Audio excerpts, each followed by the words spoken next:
Hai anak-anak semuanya, apa kabarmu hari ini? Bapak mendoakan anak-anak kami selalu sehat-sehat. Pada video pembelajaran kali ini, Bapak akan membawakan pembelajaran tentang klasifikasi materi, tentang unsur, senyawa, campuran, dan nantinya juga akan membahas tentang pemisahan campuran. Baiklah anak-anak semuanya, semua yang ada di bumi tersusun atas materi. Materi adalah sesuatu yang mempunyai massa dan menempati sebuah ruang.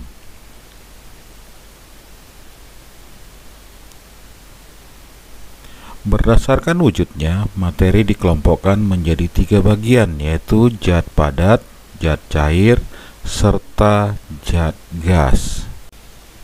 Perbedaan sifat zat padat, zat cair, dan gas yaitu padat memiliki bentuk dan volume yang tetap karena susunan partikel-partikelnya berjarak sangat rapat dan tidak bergerak bebas. Contohnya kayu.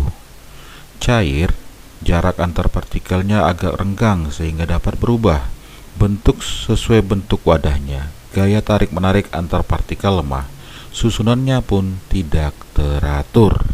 Itulah padat dan cair. Sementara gas, jarak antara partikelnya sangat berjauhan, gaya tarik-menarik antar partikel lemah, dan susunannya tidak teratur. Nah, anak-anak semuanya, berdasarkan struktur dan sifatnya, materi digolongkan menjadi 2 bagian, yaitu zat tunggal, yang kedua campuran. Apa itu zat tunggal? Zat tunggal terdiri dari unsur dan senyawa. Unsur merupakan zat tunggal yang tidak dapat diuraikan menjadi yang lebih sederhana dengan proses kimia biasa. Sementara senyawa merupakan zat tunggal yang dapat diuraikan menjadi 2 atau lebih zat yang lebih sederhana dengan proses kimia biasa. Contohnya, air yang memiliki rumus H2O dapat diuraikan menjadi unsur H dan unsur O. Campuran adalah suatu materi yang terdiri atas 2 zat atau lebih yang masih mempunyai sifat yang sama. Campuran dibedakan menjadi 2, yaitu homogen dan heterogen.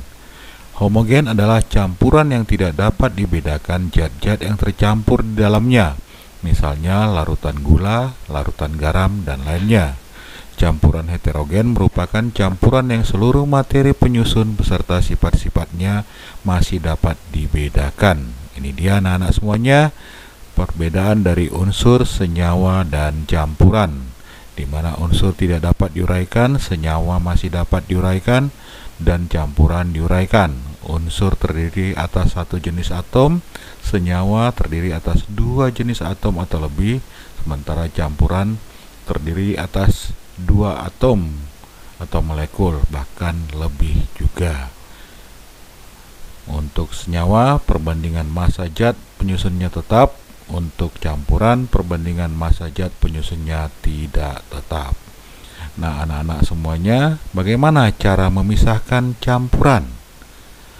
Prinsip pemisahan campuran didasarkan pada perbedaan sifat-sifat fisik zat penyusunnya, seperti wujud zat, ukuran partikel, titik leleh, titik didih, dan lain sebagainya. Metode pemisahan campuran banyak digunakan dalam kehidupan sehari-hari, seperti untuk penjernihan air dan pembuatan garam. Beberapa metode pemisahan campuran yang sering digunakan antara lain, yang pertama, filtrasi atau penyaringan, merupakan pemisahan campuran yang digunakan untuk memisahkan cairan dan padatan yang tidak larut berdasarkan pada perbedaan ukuran partikel-partikel zat yang tercampur. Itulah filtrasi atau penyaringan. Yang kedua, sentrifugasi. Metode jenis ini sering dilakukan jika partikel padatan yang terdapat dalam campuran memiliki ukuran sangat halus dan jumlah campurannya lebih sedikit. Metode sentrifugasi digunakan secara luas untuk memisahkan sel-sel darah merah dan sel-sel darah putih dari plasma darah. Yang ketiga adalah destilasi atau penyulingan. Metode ini digunakan untuk memisahkan suatu zat cair dari campurannya. Prinsip kerjanya didasarkan pada perbedaan titik didih dari zat cair yang bercampur sehingga saat menguap setiap zat akan terpisah. Yang keempat, kromatografi merupakan metode pemisahan campuran yang didasarkan pada perbedaan kecepatan merambat antar partikel-partikel yang bercampur dalam suatu medium diam ketika dialiri suatu medium gerak. Contoh untuk mengidentifikasi kandungan zat tertentu dalam suatu bahan makanan, mengidentifikasi hasil pertanian yang tercemar oleh pestisida. Dan yang terakhir adalah sublimasi.